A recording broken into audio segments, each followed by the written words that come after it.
পৃথিবীর ভূ রাজনীতির ইতিহাসে সবচাইতে বড় টেকটনিক শিফট ঘটতে চলেছে।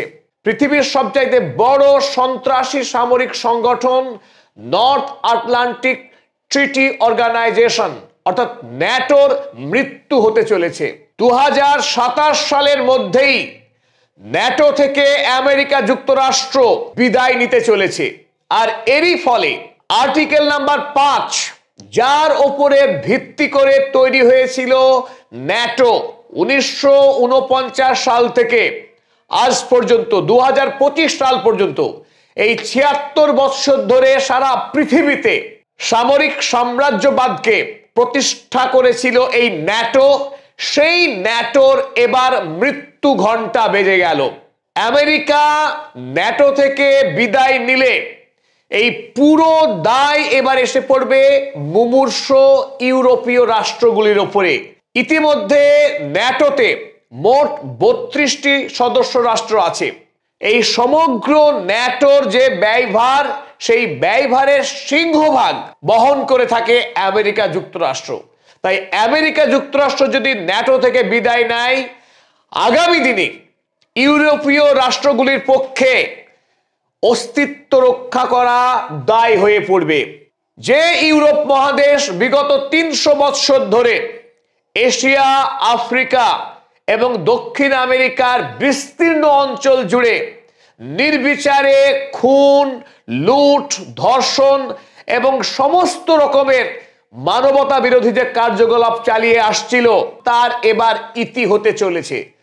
ইউরোপের পক্ষে আগামী দিনে সাম্রাজ্যবাদী যে আগ্রাসন, তার দাদাগিরি, সেই দাদাগিরির এবার মৃত্যু হতে চলেছে। আর সেই মৃত্যু ঘণ্টা বেজে গেছে ইতিমধ্যেই।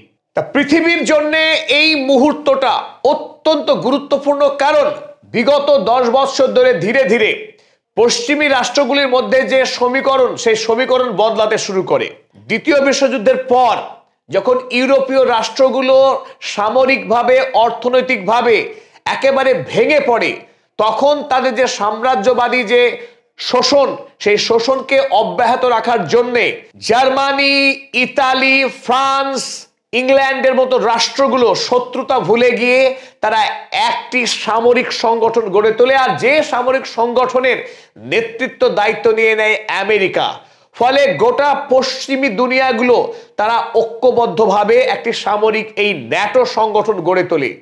কিন্তু দ্বিতীয় বিশ্বযুদ্ধের পর আমরা দেখেছি এশিয়া এবং আফ্রিকা মহাদেশের অধিকাংশ রাষ্ট্রগুলি, তারা যেগুলো ইউরোপের কলোনি ছিল, উপনিবেশ ছিল, সেই রাষ্ট্রগুলো তারা স্বাধীনতার সংগ্রামের মধ্য দিয়ে স্বাধীনতা লাভ করে। কিন্তু এই ন্যাটো ইউরোপ রাষ্ট্রগুলি ঐক্যবদ্ধভাবে এশিয়া এবং আফ্রিকার উপর তাদের সামরিক কর্তৃত্ব বজায় রাখে। কিন্তু সেই সময়ে যখন ন্যাটো তৈরি করা হয়, একটি যুক্তি সামনে আনা হয়েছিল যে আমেরিকা রাশিয়ার সঙ্গে যে শীতল যুদ্ধ লড়ছিল, রাশিয়ার মোকাবেলা করার জন্যেই এই ন্যাটো সৈন্যবাহিনী গঠন করা হয়। অথচ আমরা এই গত 75 বছরের ইতিহাস যদি দেখি, ন্যাটোর সঙ্গে রাশিয়ার একটিও যুদ্ধ হয়নি। রাশিয়া এবং ন্যাটোর কোনোদিন সামরিক কোনো সংঘাত হয়নি। অথচ ন্যাটো এশিয়া এবং আফ্রিকা মহাদেশের একাধিক রাষ্ট্রে বর্বরোচিতভাবে হামলা করে সেই দেশের সরকার ফেলে দিয়ে সেই সমস্ত দেশের প্রাকৃতিক সম্পদকে নির্বিচারে লুট করেছে এবং ইউরোপ ও আমেরিকার সামরিক এবং তাদের অর্থনৈতিক লালসাকে চরিতার্থ করেছে। 2025 সালের ডিসেম্বর মাসে এসে ইউরোপ এবং আমেরিকা তাদের একটি গোপন বৈঠক হয়, যে বৈঠকে ডোনাল্ড ট্রাম্প স্পষ্ট করে জানিয়ে দেয় আগামী দিনে ধীরে ধীরে আমেরিকা যুক্তরাষ্ট্র ন্যাটোর অর্থনৈতিক ভার বহন করবে না। ন্যাটোর যে শর্ত যে আমেরিকা যুক্তরাষ্ট্র প্রতি বছরে তাদের মোট জিডিপির 2% টাকা খরচ করবে ন্যাটো সৈন্যবাহিনীর ব্যয়ভার বহন করার ক্ষেত্রে, সে এক বিপুল পরিমাণের টাকা। সেই বিপুল পরিমাণের টাকা আমেরিকা যুক্তরাষ্ট্র আর নতুন করে ন্যাটোকে দেবে না। অর্থাৎ ন্যাটোকে যদি বাঁচিয়ে রাখতে হয়, ইউরোপের রাষ্ট্রগুলোকে সেই খরচ বহন করতে হবে, আমেরিকা বহন করবে না। এই গোপন মিটিং এর খবর 5ই ডিসেম্বর রয়টার্স প্রথম এই খবর প্রকাশ করে। তারপর ধীরে ধীরে ওই গোপন বৈঠকের বিস্তারিত তথ্য বাইরে আসে। সারা পৃথিবীতে আলোড়ন পড়ে যায় যে আমেরিকা যুক্তরাষ্ট্র at last exciting the NATO. America যুক্তরাষ্ট্র শেষ পর্যন্ত আনুষ্ঠানিকভাবে প্রস্থান করতে চলেছে ন্যাটো থেকে। আর ন্যাটো থেকে আমেরিকা যুক্তরাষ্ট্র প্রস্থান করার অর্থই ন্যাটোর মৃত্যু, ইউরোপের মৃত্যু। তাতে স্বাভাবিকভাবেই এখন এশিয়া এবং আফ্রিকা মহাদেশের একাধিক রাষ্ট্রের রাষ্ট্রনেতাদের মধ্যে একটা উৎসবের আবহ তৈরি হয়েছে এবং নিপীড়িত অত্যাচারিত রাষ্ট্রের মানুষের মধ্যে এই খবর ছড়িয়ে পড়তেই একটা উৎসবের আনন্দের পরিবেশ তৈরি হচ্ছে। কারণ এতদিন ধরে, বিগত ৭৫ বছর ধরে পৃথিবীর ইউরোপ এবং আমেরিকার যে প্রাকৃতিক সম্পদ, পৃথিবীর ৮০% প্রাকৃতিক সম্পদের উপরে দখলদারি চালাচ্ছিল ইউরোপ এবং আমেরিকা মিলিতভাবে। ন্যাটো যদি ভেঙে পড়ে তাহলে এশিয়া এবং আফ্রিকা মহাদেশের একাধিক রাষ্ট্রের দ্রুত অর্থনৈতিক এবং সামাজিক বিকাশ হবে, এতে কোনো সন্দেহ নেই। ন্যাটো দুর্বল হওয়ার পর আমরা দেখেছি আফ্রিকা মহাদেশের একাধিক রাষ্ট্র ধীরে ধীরে তাদের অর্থনৈতিক বিকাশ হতে শুরু করেছে। বর্তমান সময়ে আমেরিকা যুক্তরাষ্ট্র চীনের যে ভয়ানক বিকাশ, তার বাণিজ্যের গতি এবং বৈজ্ঞানিক আবিষ্কার এমন মাত্রায় এসে দাঁড়িয়েছে, চীনের সঙ্গে প্রতিদ্বন্দ্বিতায় যখন আমেরিকা যুক্তরাষ্ট্র পিছিয়ে পড়ছে, দেশের ঋণের বোঝা যখন ভয়াবহ গতিতে বেড়ে চলেছে, এই সময় দাঁড়িয়ে আমেরিকা যুক্তরাষ্ট্রের পক্ষে ন্যাটোর সদস্য থাকা বিলাসিতা বলে মনে করছেন ডোনাল্ড ট্রাম্প। ডোনাল্ড ট্রাম্প এই বিলাসিতাকে বন্ধ করে চীনের সঙ্গে মোকাবিলাকে আরো শক্তিশালী করতে রাশিয়ার সঙ্গে এখন বন্ধুত্ব করতে চাইছে। রাশিয়ার যে সীমাহীন প্রাকৃতিক সম্পদ, সেই প্রাকৃতিক সম্পদের ভাগ বসাতে এবং তার সঙ্গে বাণিজ্যিক সম্পর্কে সুদৃঢ় করতে এখন ডোনাল্ড ট্রাম্প মরিয়া। সুতরাং ন্যাটোকে ভেঙে দিয়ে রাশিয়ার সঙ্গে নতুন একটা পাওয়ার ব্লক তৈরি করতে চাইছে ডোনাল্ড ট্রাম্প, যাতে করে আগামী দিনে চীনের সঙ্গে মোকাবেলা করতে পারে। আর ইতিমধ্যেই আমরা জানি বিগত ২০ বছর ধরেই ইউরোপ মহাদেশের নতুন কোনো বিকাশ নেই। অর্থনৈতিক ক্ষেত্রে, বিজ্ঞানের ক্ষেত্রে ইউরোপ মহাদেশে নতুন করে কোনো বড় আবিষ্কার নেই।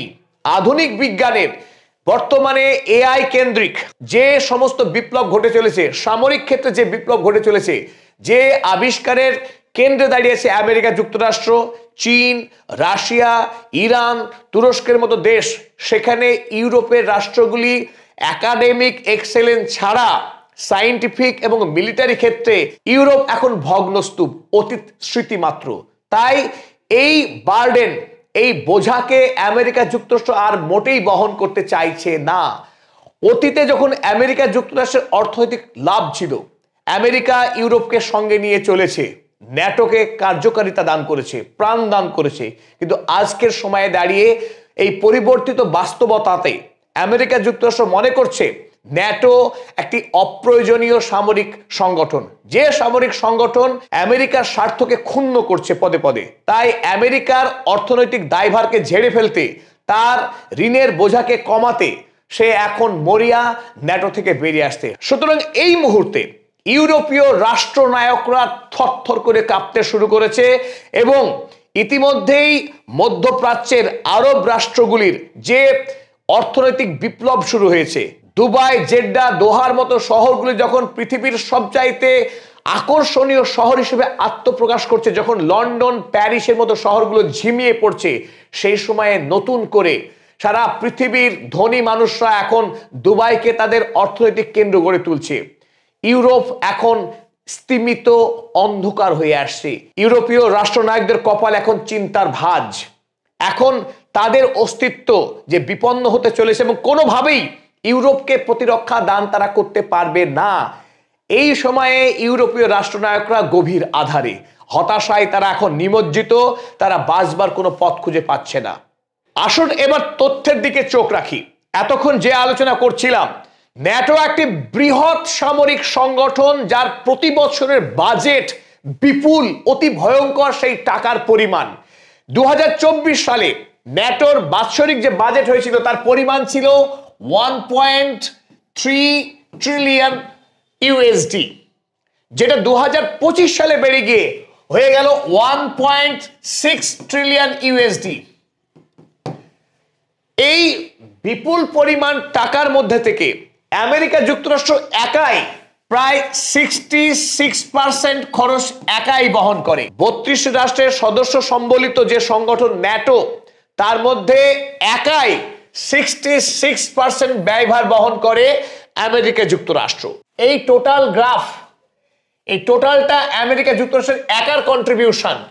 সেখানে দ্বিতীয় জার্মানি, সে 90 বিলিয়ন খরচ করে। দ্বিতীয় ফার্স্ট আমেরিকা যুক্তরাষ্ট্র, আর দ্বিতীয় জার্মানি 90 বিলিয়ন। তৃতীয় ইউকে 70 বিলিয়ন ডলার, চতুর্থ ফ্রান্স 65 বিলিয়ন ডলার। তারপরে আস্তে আস্তে আস্তে প্রায় জিরোর পথে চলে আসছে খরচ। যেখানে পর্তুগালের মতো রাষ্ট্র মাত্র 3 বিলিয়ন ডলার খরচ করছে, সেখানে আমেরিকা যুক্তরাষ্ট্র খরচ করছে 894, অর্থাৎ প্রায় 900 বিলিয়ন ডলার। এত বিপুল বৈষম্য খরচের, অথচ সুবিধা ভোগ করছে প্রায় সমান সমান। এই জায়গা থেকে ডোনাল্ড ট্রাম্প, তিনি একজন বিজনেসম্যান, তিনি প্রফিট ছাড়া অন্য কিছু বুঝতে চান না। আজকের সময়ে যে সময়ের বাস্তবতা, সেখানে আমেরিকা যুক্তরাষ্ট্রের ন্যাটোকে বহন করার কোনো প্রয়োজন নেই, বরং রাশিয়ার সঙ্গে বন্ধুত্ব স্থাপন করার প্রয়োজনীয়তা অনেক গুণ বেশি। তাই অতীতকে ভুলে যেতে চাইছেন এখন ডোনাল্ড ট্রাম্প। আমেরিকা যুক্তরাষ্ট্র 1945 সালের পর থেকে সারা পৃথিবীতে নিজেকে শ্রেষ্ঠ শক্তি হিসেবে প্রতিষ্ঠা করার ক্ষেত্রে ইউরোপের সহযোগিতা প্রয়োজন ছিল, তাই ইউরোপকে তখন ব্যবহার করেছে। আজকের দিনে রাশিয়ার সঙ্গে বন্ধুত্ব অনেক বেশি প্রয়োজন, তাই ন্যাটো থেকে আমেরিকা যুক্তরাষ্ট্র তার অতীত ইতিহাসে এবার দাড়ি টানতে চাইছেন এবং ন্যাটো থেকে নিষ্কৃতি দিতে চাইছেন। ন্যাটোর কিছু কুখ্যাত স্মরণীয় কীর্তি, যেগুলো আমাদেরকে আজও আতঙ্কিত করে। বিশ্ববাসীর মনে এখনো দগদগে ঘা হয়ে আছে ন্যাটোর সেই সমস্ত ভয়ঙ্কর ধ্বংসকাণ্ড। 2001 সালে ওই আর্টিকেল 5কে সামনে রেখে আমেরিকা যুক্তরাষ্ট্র যখন আফগানিস্তানে হামলা করে, এই হামলাতে ইউরোপীয় রাষ্ট্রগুলো ঐক্যবদ্ধভাবে, সকলে মিলিতভাবে তারা সামরিক অভিযান চালায় আফগানিস্তানে। 2001 সাল থেকে 2021 সাল পর্যন্ত ইউরোপ এবং আমেরিকার মিলিত বাহিনী ধারাবাহিকভাবে আফগানিস্তানে যুদ্ধ চালিয়ে খুন করে হাজার হাজার নিরীহ মানুষকে। এরপর ইরাক, সবচাইতে বড় যেটা ঘটনা, আমেরিকা যুক্তরাষ্ট্র ইরাক হামলা করে সাদ্দাম হুসাইনকে খুন করার পর 2004 সালে ন্যাটো প্রবেশ করে ইরাকে এবং নির্বিচারে ইরাকের যে তেল সম্পদকে লুট করতে থাকে আমেরিকা এবং ইউরোপ মিলিতভাবে। যে লুট এখনো সমানভাবে চলছে, ইরাক লুণ্ঠন এখনো থামেনি। তারপর আমরা দেখেছি লিবিয়া, মুয়াম্মার গাদ্দাফি, আফ্রিকার সবচাইতে সমৃদ্ধ রাষ্ট্র লিবিয়া, মুয়াম্মার গাদ্দাফির নেতৃত্বে যখন এগিয়ে চলেছে এবং আফ্রিকাকে এক হওয়ার আহ্বান দিচ্ছেন মুয়াম্মার গাদ্দাফি, সেই সময় ন্যাটো মিলিত বাহিনী হামলা করে লিবিয়াতে। মুয়াম্মার গাদ্দাফি খুন হন এবং সেই লিবিয়া চিরতরে অশান্তিতে ছেয়ে যায়, অস্থির হয়ে ওঠে। লিবিয়ার প্রাকৃতিক সম্পদকে লুণ্ঠন করতে শুরু করে ইউরোপের রাষ্ট্রগুলো, আমেরিকা মিলিতভাবে। এছাড়াও একটার পর একটা রাষ্ট্র, Somalia, Bosnia, Albania, Kuwait, Sudan, Gulf of Aden, Baltic Sea, Kosovo এবং একাধিক এই ধরনের রাষ্ট্র সারা পৃথিবীতে যেখানে সুযোগ পেয়েছে ন্যাটো, সেখানে গিয়েই সামরিক হামলা চালিয়ে সেই দেশের প্রাকৃতিক সম্পদ লুট করা, সেখানকার সরকারকে সরিয়ে দিয়ে পুতুল সরকার বসিয়ে ইচ্ছা মতো ন্যাটো যে রাষ্ট্রগুলো, সেই রাষ্ট্রগুলো তাদের স্বার্থ সিদ্ধি করে এসছে।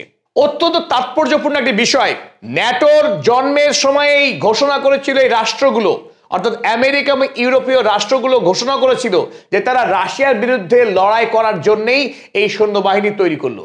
অর্থাৎ যদি কোনো রাষ্ট্রকে রাশিয়া আক্রমণ করে, তার মিলিতভাবে তার প্রতিরোধ গড়ে তুলবে ন্যাটো বাহিনী। অথচ এই দীর্ঘ 76 বছরের ইতিহাসে আমরা দেখতে পাচ্ছি যে ন্যাটো বাহিনী একবারের জন্যেও রাশিয়ার সঙ্গে কোনো সংঘাতে জড়ায়নি, বরং মধ্যপ্রাচ্যের আরব রাষ্ট্রগুলোকে নিরঙ্কুশভাবে তেল শোষণ করার জন্যে, তাকে দমিয়ে রাখার জন্যে একাধিক যুদ্ধ করেছে মধ্যপ্রাচ্যে। আফ্রিকা মহাদেশে যে সীমাহীন প্রাকৃতিক সম্পদ, সেই সম্পদকে ধারাবাহিক লুণ্ঠন করে যাওয়ার অন্যতম হাতিয়ার হিসেবে কাজ করেছে এই ন্যাটো বাহিনী।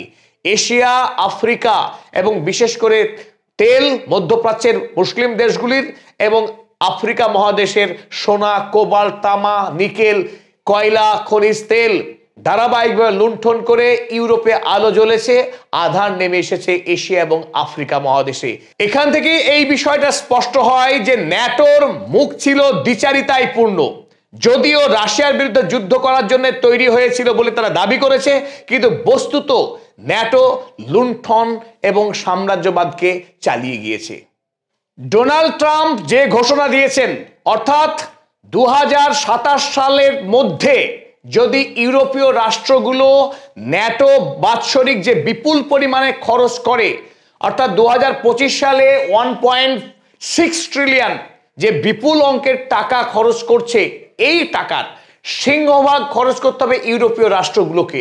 যদি ইউরোপীয় রাষ্ট্রগুলো এই ব্যয়ভার বহন না করে, তাহলে 2027 সালের পর থেকে আমেরিকা যুক্তরাষ্ট্র ন্যাটোর সঙ্গে যে সমস্ত যৌথ কার্যক্রম চালাতো সামরিক, সেই সমস্ত কার্যক্রম থেকে আমেরিকা সরে দাঁড়াবে।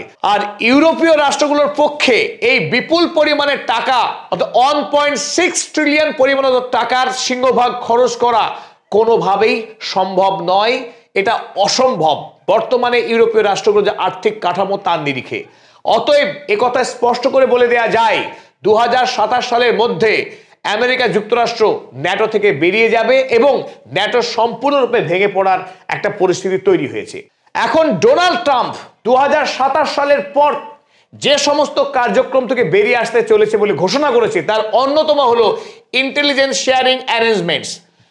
আমেরিকা যুক্তরাষ্ট্র ইউরোপীয় রাষ্ট্রগুলোর সঙ্গে যে ইন্টেলিজেন্স শেয়ারিং অ্যারেঞ্জমেন্টস করে থাকে, অর্থাৎ আমেরিকা ইউরোপীয় রাষ্ট্রগুলোকে নিরাপত্তার ক্ষেত্রে যেগুলো জরুরি তথ্য, সেই তথ্যগুলো নিরন্তর সরবরাহ করে থাকে। সেই তথ্য সরবরাহ টোটালি বন্ধ করে দেবে আমেরিকা যুক্তরাষ্ট্র 2027 সালের পর থেকে। 2 নম্বর, joint military planning and operation, অর্থাৎ আমেরিকা যুক্তরাষ্ট্র এবং ইউরোপীয় রাষ্ট্রগুলো মিলিতভাবে যে সমস্ত সামরিক কার্যক্রম তারা পরিচালনা করে, তার নকশা করে, বলা যায় ষড়যন্ত্র করে, সেই সামরিক ষড়যন্ত্র এবং অপারেশন বন্ধ করবে। 3 নম্বর, ইন্টিগ্রেটেড এয়ার ডিফেন্স কোঅর্ডিনেশন, অর্থাৎ আকাশপথে যে সমস্ত হামলা একসঙ্গে চালায় ন্যাটো সম্মিলিতভাবে, সেটা বন্ধ হবে। আর্লি ওয়ার্নিং সিস্টেম, ইউরোপকে কোনো ওয়ার্নিং আমেরিকা দেবে না কোথা থেকে বিপদ আসতে চলেছে এই বিষয়ে। তারপর real time satellite and radar intelligence feeds from US to NATO. Satellite যে সমস্ত পরিষেবা আকাশ থেকে তথ্য সরবরাহ করা হয়, সেই ব্যবস্থা এবার আমেরিকা বন্ধ করতে চলেছে, যার সিংহভাগ দায়িত্ব আমেরিকায় বহন করত ন্যাটোর ক্ষেত্রে। তাছাড়াও কোঅর্ডিনেটেড সাইবার ডিফেন্স নেটওয়ার্কস, বর্তমান সময়ে তথ্যকে সুরক্ষিত রাখা যেটা সবচাইতে বড় চ্যালেঞ্জ আধুনিক পৃথিবীর কাছে, সেই তথ্য সুরক্ষার দায়িত্ব আমেরিকা যুক্তরাষ্ট্র পালন করে ন্যাটোর হয়ে। আর সেই কাজ আমেরিকা বন্ধ করতে চলেছে 2027 সালের পর থেকে। তবে যেটা সবচাইতে তাৎপর্যপূর্ণ, যে আদর্শের উপরে আর্টিকেল নাম্বার 5 এর উপরে ভিত্তি করেই তৈরি হয়েছিল ন্যাটো, ডোনাল্ড ট্রাম্প সরাসরি প্রশ্ন তুলে দিয়েছেন এই আর্টিকেল নাম্বার 5 এর যৌক্তিকতা নিয়ে, তার বাস্তব উপযোগিতা নিয়ে। তিনি বলেছেন, Trump said commitment depends on your definition, অর্থাৎ যদি কোনো রাষ্ট্র ন্যাটোর কোনো সদস্য রাষ্ট্রকে আক্রমণ করে, তর্কের ক্ষেত্রে আমরা ধরে নিলাম রাশিয়া যদি এখন জার্মানিকে আক্রমণ করে, তাহলে আর্টিকেল 5 মোতাবেক ন্যাটোর সকল রাষ্ট্রগুলো রাশিয়ার বিরুদ্ধে যুদ্ধে নামবে। কিন্তু বর্তমানে ডোনাল্ড ট্রাম্প বলছেন এই 5 নম্বর আর্টিকেল মেনে আমেরিকা যুদ্ধে নাও যেতে পারে। যদি আমেরিকার তাতে কোনো স্বার্থ না থাকে, আমেরিকা সেই যুদ্ধে যাবে কিনা সে নিজে সেটা ঠিক করবে। অর্থাৎ এখান থেকেই বোঝা যাচ্ছে ন্যাটো কমপ্লিটলি ভেঙে পড়বে যদি আমেরিকা এই 5 নম্বর আর্টিকেলকে ডিনাই করে। স্বভাবসিদ্ধ ভঙ্গিমাতেই ডোনাল্ড ট্রাম্প জানিয়েছেন এই আর্টিকেল নম্বর 5 যদি না থাকতো, তাহলে ন্যাটো অনেক বাস্তবসম্মত শক্তিশালী হতে পারত। এই আর্টিকেল 5 থাকার কারণেই নাকি ন্যাটো এখন দুর্বল হয়ে পড়ছে। অর্থাৎ একটি রাষ্ট্রের সমস্যায় আমেরিকার যুক্তরাষ্ট্র কেন এগিয়ে আসবে যদি আমেরিকার স্বার্থ না থাকে? তাই ব্যবসায়ী ডোনাল্ড ট্রাম্প তিনি তার নিজের স্বার্থ আমেরিকা যুক্তরাষ্ট্র অলরেডি পরিপূর্ণ করে ফেলেছে ইউরোপের কাছ থেকে। তাই এখন ইউরোপের স্বার্থে আমেরিকা নিজে তার অর্থ খরচ করতে চাইছে না। আর এই আবহে আপনারা একবার ছবিটা দেখুন। আমরা যে ভদ্রলোকের ছবি এখানে দেখছি, ইনি হলেন জার্মানির চ্যান্সেলর ফ্রেডরিক মার্জ। মুখখানা দেখুন, কি বিকৃত, কি ভয়ঙ্কর, ভয়ে তার চোখগুলো ফুটে বেরিয়ে আসছে। ইনি কুখ্যাত পৃথিবীর কাছে বেঞ্জামিন নেতানিয়াহুর ঘনিষ্ঠ বন্ধু। যদি ফ্রেডরিক মার্জের নামে সার্চ দেওয়া হয় গুগলে, বেঞ্জামিন নেতানিয়াহুর সঙ্গে চলে আসবেন, পাশাপাশি দাঁড়িয়ে আছেন দুই বন্ধু। মানবতার শত্রু বেঞ্জামিন নেতানিয়াহুর বন্ধু ফ্রেডরিক মার্জ। এখন তিনি থরথর করে কাঁপছেন রাশিয়ার ভয়ে। যদি আমেরিকা যুক্তরাষ্ট্র ন্যাটো থেকে বেরিয়ে যায়, তা সর্বপ্রথম আক্রান্ত হতে পারে জার্মানি, রাশিয়ার হাতে। এখন পৃথিবীর ইতিহাস চাঞ্চল্যকর মোড় নিয়েছে। এতদিন ধরে ন্যাটো অর্থাৎ আমেরিকা যুক্তরাষ্ট্র এবং ইউরোপীয় রাষ্ট্রগুলো মিলে এশিয়া এবং আফ্রিকাতে মধ্যপ্রাচ্যের আরব রাষ্ট্রগুলির উপরে যে শোষণ, সন্ত্রাস, অত্যাচার চালিয়েছে, সেই সন্ত্রাসের ইতি হতে চলেছে এবং পৃথিবী এখন নতুন একটি মেরুতে ভাগ হতে চলেছে। এখন দেখা যাক পৃথিবী কোন রোমাঞ্চকর পথে মোড় নেয়।